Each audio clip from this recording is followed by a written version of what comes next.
Hello বন্ধুরা, এখন আমি কি করতেছি? শুটকি মাছ, এই যে শুটকি মাছ ভুনা করব পেঁয়াজ রসুন দিয়া। জানেন তো, একা জীবন কত সুখে হয়। আজ প্রায় 5টি বছর ফ্যামিলি ছাড়া। তবে আমার লাইক কমেন্ট করবেন কারা জানেন? যাদের আমার মতন বোন নাই ঘরে, বুঝছেন? তারে বেশি বেশি করে লাইক কমেন্ট শেয়ার করবেন। ঠিক আছে? ফ্যামিলি না থাকার মজাই আলাদা, বুঝছেন? এই যে একা একা রান্না করবো, মজা মজা করে খাবো। ঠিক আছে? এই যে ভালো করে দেখেন পেঁয়াজ রসুন।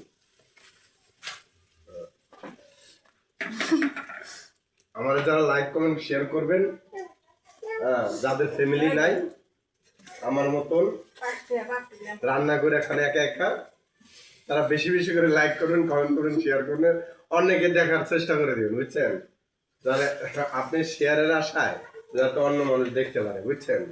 বেশি বেশি করে শেয়ার করবেন। আর ভালো ভালো গল্প উপহার দেওয়ার জন্য চেষ্টা করবো। এই দেখেন শুটকি, এই শুটকি ভুনার স্বাদই আলাদা, বুঝছেন? যদি আমার মতন কেউ পাক করে খান, তারাই আমার লাইক কমেন্ট শেয়ার করুন। যাদের ফ্যামিলি আছে তারা করেন না ভাই, তারা তো মর্মতা বুঝবেন না, বুঝলেন? ধন্যবাদ, ভালো থাকেন।